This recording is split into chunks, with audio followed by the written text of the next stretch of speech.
According to the National Electrical Code Section 408.16b, which addresses power panel boards, there's a specific requirement regarding overcurrent protection. This section states that in addition to the general requirements outlined in 408.13, a power panel board that meets certain conditions must be protected by an overcurrent protective device, or OPT, with a rating that doesn't exceed the panelboard's rating. The conditions that trigger this requirement are twofold. Firstly, the panelboard's supply conductors must include a neutral conductor. Secondly, more than 10% of the panelboard's overcurrent devices must be protecting branch circuits rated at 30 amps or less. It's important to understand what this rule means and, perhaps more importantly, what it doesn't mean. The rule doesn't imply that if a panelboard lacks a neutral conductor or if less than 10% of its overcurrent devices protect branch circuits rated at 30 amps or less, that it doesn't need overcurrent protection at all. That is not the case. All panelboards, regardless of whether they have a neutral conductor or the percentage of 30 amp or less breakers they contain, must be protected by an overcurrent protective device. The primary reason for requiring overcurrent protection for all panelboards is to safeguard them from overloads and short circuits.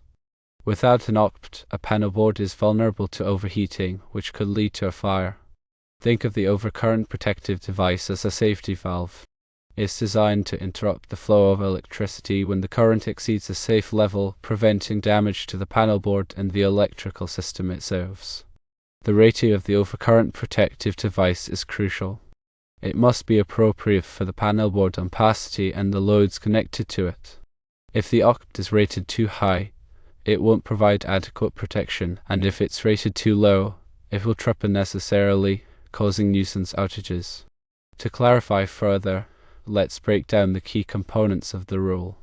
The term power panel board generally refers to a panel board that is designed to supply power to a large number of branch circuits. These panel boards are commonly found in commercial and industrial settings. The supply conductors are the wires that bring electricity to the panel board from the power source, such as a transformer or a generator. A neutral conductor is a conductor that carries the unbalanced current from a 3-wire or a 4-wire circuit back to the source. Overcurrent devices are devices that protect electrical circuits from overcurrents, which can be caused by overloads or short circuits. Common types of overcurrent devices include circuit breakers and fuses. A branch circuit is a circuit that extends from the final overcurrent device protecting the circuit to the outlet or utilization equipment. The rating of an overcurrent device is the maximum amount of current that the device can carry without tripping or opening the circuit. Now, let's consider some examples to illustrate the application of this rule. Firstly, imagine a panel board that has a neutral conductor and more than 10% of its overcurrent devices protect branch circuits rated at 30 amps or less. In this case, the panel board must be protected by an OPT with a rating not greater than that of the panel board. For example, if the panel board is rated at 200 amps, the OPT protecting it must be rated at 200 amps or less. Secondly, suppose the panel board does not have a neutral conductor, or it has less than 10% of its overcurrent devices protecting branch circuits rated at 30 amps or less. While section 408.16b does not specifically address this scenario, it is important to remember that all panel boards must be protected by an OPT. The rating of the OPT should be determined based on the panel board's ampacity and the loads connected to it, in accordance with other applicable sections of the National Electrical Code. It is important to consult with a qualified electrician or electrical engineer to ensure that panel boards are properly protected by overcurrent protective devices and also to verify compliance with all applicable codes and standards. The National Electrical Code is a comprehensive set of standards for the safe installation of electrical wiring and equipment. It's updated every 3 years, so it's important to stay current with the latest edition. Understanding and applying the requirements of the National Electrical Code is essential for ensuring the safety of electrical systems and preventing electrical hazards. In summary, while National Electrical Code Section 408.16b provides specific guidance on overcurrent protection for power panel boards with neutral conductors and a certain percentage of small branch circuit breakers, it doesn't negate the fundamental requirement that all panel boards must be protected against overcurrents. Always prioritize safety and consult the code and qualified professionals for proper installation and maintenance. Think of a scenario involving a 225 amp panel board. This panel board serves a commercial office space and has a mix of branch circuits. Let's analyze a few different situations to illustrate the application of National Electrical Code Section 408.16b. In the first situation, this 225 amp panel board has a neutral conductor, and it's found that 30% of its overcurrent devices protect branch circuits rated at 30 amps or less. Because more than 10% of the overcurrent devices protect 30 amp or less circuits and the panel board has a neutral, National Electrical Code Section 408.16b applies. The panel board must be protected by an overcurrent protective device with a rating not greater than 225 amps. This means that the main breaker feeding the panel board cannot exceed 225 amps. Now consider a second situation. This 225 amp panel board is used to supply power to a data center. It has a neutral conductor. However, only 5% of its overcurrent devices protect branch circuits rated at 30 amps or less. Because less than 10% of the overcurrent devices protect 30 amp or less circuits, National Electrical Code Section 408.16b does not directly apply. However, it is paramount to note that the panel board still requires overcurrent protection. The size of the overcurrent protective device must be determined based on the calculated load and the ampacity of the panel board, as per other relevant sections of the National Electrical Code, such as 220.10 and 240.4. It's time to think about a third situation. This 225 amp panel board supplies power to a three-phase motor control center. The panel board does not have a neutral conductor, as it primarily serves three-phase motor loads. In this case, because there is no neutral conductor, National Electrical Code Section 408.16b does not apply.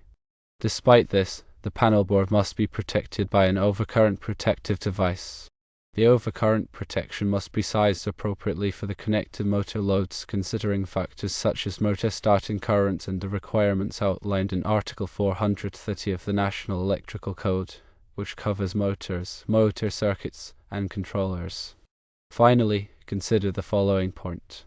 It's crucial to remember that even if National Electrical Code Section 408.16b doesn't apply, there may be other National Electrical Code sections that dictate the overcurrent protection requirements for the panel board. For instance, 110.3b mandates that all equipment be installed and used in accordance with its listing and labeling, which may include specific overcurrent protection requirements. 240.4 provides general requirements for overcurrent protection of conductors. 408.36 specifies the requirements for overcurrent protection of panel boards. 408.54 and 408.55 cover the protection of specific types of panel boards and equipment.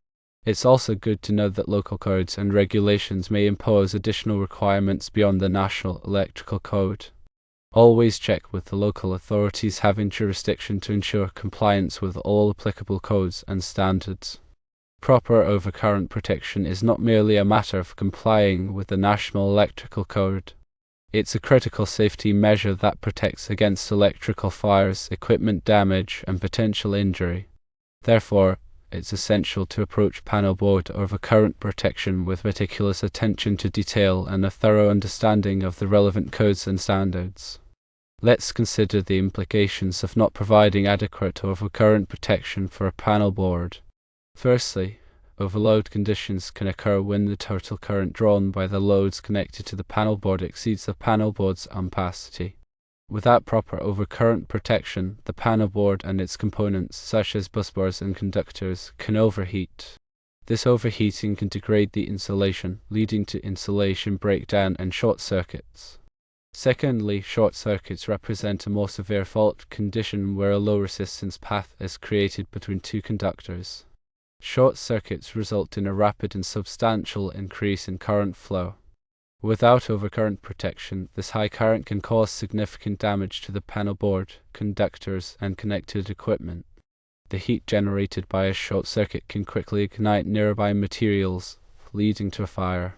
Thirdly, electrical fires pose a significant threat to property and life. Panel boards are often located in concealed spaces, such as electrical closets or behind walls.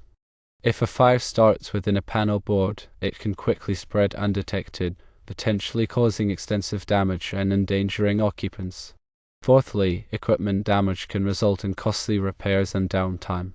Overcurrents can damage sensitive electronic equipment connected to the panel board, such as computers, servers, and industrial control systems. Replacing damaged equipment and repairing the electrical system can be expensive and time-consuming.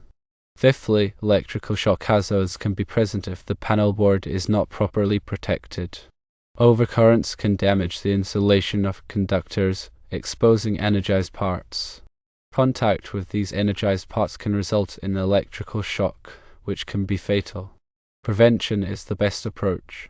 Proper overcurrent protection is the first line of defense against these hazards. By installing appropriately sized overcurrent protective devices, you can minimize the risk of overloads, short circuits, electrical fires, equipment damage, and electrical shock. In conclusion, remember that National Electrical Code Section 408.16b is just one piece of the puzzle when it comes to panelboard overcurrent protection. While it provides specific guidance for certain types of panel boards, it's crucial to consider all applicable National Electrical Code sections, local codes, and the specific characteristics of the electrical system to ensure comprehensive overcurrent protection. Always consult with a qualified electrician or electrical engineer to design, install, and maintain electrical systems safely and in compliance with all applicable codes and standards. The goal is to create an electrical system that provides reliable power while minimizing the risk of electrical hazards. Let's delve deeper into the practical aspects of selecting and installing overcurrent protective devices for panel boards. Firstly, determine the panel board's ampacity. The panel board's ampacity is the maximum amount of current that the panel board is designed to carry continuously. This rating is typically marked on the panel board's nameplate. The overcurrent protective device protecting the panel board should not have a higher ampacity rating than the panel board itself. Secondly, calculate the load on the panel board. The load on the panel board is the total amount of current drawn by all of the loads connected to the panel board. This calculation should be performed in accordance with Article 220 of the National Electrical Code, which provides detailed requirements for load calculations. The overcurrent protective device should be sized to protect the conductors and equipment connected to the panel board without nuisance stripping. Thirdly, select the appropriate type of overcurrent protective device. The two most common types of overcurrent protective devices are circuit breakers and fuses. Circuit breakers are electromechanical devices that automatically interrupt the flow of current when an overcurrent occurs. Fuses are one-time devices that melt and open the circuit when an overcurrent occurs. The choice between circuit breakers and fuses depends on factors such as cost, performance requirements, and the specific application. Fourthly, consider the interrupting rating of the overcurrent protective device. The interrupting rating is the maximum amount of fault current that the overcurrent protective device can safely interrupt. The interrupting rating must be sufficient to handle the available fault current at the panel board's location. The available fault current can be determined through a fault current study. Fifthly, ensure proper installation and maintenance. Overcurrent protective devices must be installed in accordance with the manufacturer's instructions and all applicable codes and standards. Regular maintenance, such as periodic inspection and testing, is essential to ensure that the overcurrent protective devices are functioning properly. Also, it's wise to think about coordination and selectivity. Coordination refers to the selective tripping of overcurrent protective devices in a system. The goal is to have the overcurrent device closest to the fault trip first, minimizing the extent of the outage. Selectivity is achieved by carefully selecting the ampacity and time current characteristics of the overcurrent protective devices. Also, remember about the enclosure requirements. Panel boards must be installed in suitable enclosures that protect them from physical damage, moisture, and other environmental factors. The enclosure must be properly grounded to provide a safe path for fault current. And finally, consider labeling and documentation. Panel boards and overcurrent protective devices must be properly labeled to identify their function and rating. Accurate documentation, such as panel schedules and circuit directories, is essential for troubleshooting and maintenance. Let's also discuss some common misconceptions about panelboard overcurrent protection. Firstly, the misconception that a larger overcurrent protective device provides better protection. This is false. An overcurrent protective device that is too large will not provide adequate protection against overloads and short circuits. The overcurrent protective device must be sized appropriately for the conductors and equipment it is protecting. Secondly, the misconception that ground fault circuit interrupters, or GFCIs, provide overcurrent protection. GFCIs protect against ground faults, which are different from overcurrents. GFCIs do not provide overcurrent protection and should not be used as a substitute for overcurrent protective devices. Thirdly, the misconception that surge protective devices, or SPDs, provide overcurrent protection. SPD protect against voltage surges, which are different from overcurrents. SPD do not provide overcurrent protection and should not be used as a substitute for overcurrent protective devices. Understanding the differences between these types of protective devices is crucial for ensuring comprehensive electrical safety. Also, here is more information regarding the specific requirements of National Electrical Code Section 408.16b. It's important to consult the latest edition of the National Electrical Code for the most up-to-date information. The language of the National Electrical Code can be complex and nuanced. If you have any questions about the interpretation or application of National Electrical Code Section 408.16b, consult with a qualified electrician or electrical engineer. And here are some additional considerations for specific applications. Firstly, for residential applications, panel boards are typically smaller and serve a limited number of branch circuits. The overcurrent protection requirements are generally straightforward and can be easily determined based on the load calculations and the ampacity of the panel board. Secondly, for commercial applications, panel boards are typically larger and serve a more complex mix of loads. The overcurrent protection requirements can be more challenging to determine and may require a more detailed analysis of the electrical system. Thirdly, for industrial applications, panel boards are often used to supply power to heavy machinery and equipment. The overcurrent protection requirements must be carefully considered to ensure that the equipment is adequately protected and that the electrical system is reliable. Don't forget that electrical safety is everyone's responsibility. By understanding the principles of panelboard overcurrent protection and following all applicable codes and standards, you can help to create a safer electrical environment for yourself and others. And consider how overcurrent protection relates to energy efficiency. While overcurrent protection is primarily focused on safety, it can also indirectly contribute to energy efficiency. By preventing overloads and short circuits, overcurrent protective devices can help to reduce energy waste and extend the lifespan of electrical equipment. Overloads can cause equipment to operate inefficiently, consuming more energy than necessary. Short circuits can result in significant energy losses and equipment damage. Proper overcurrent protection can help to prevent these issues, leading to more efficient energy use. For example, consider a motor that is overloaded due to a mechanical problem.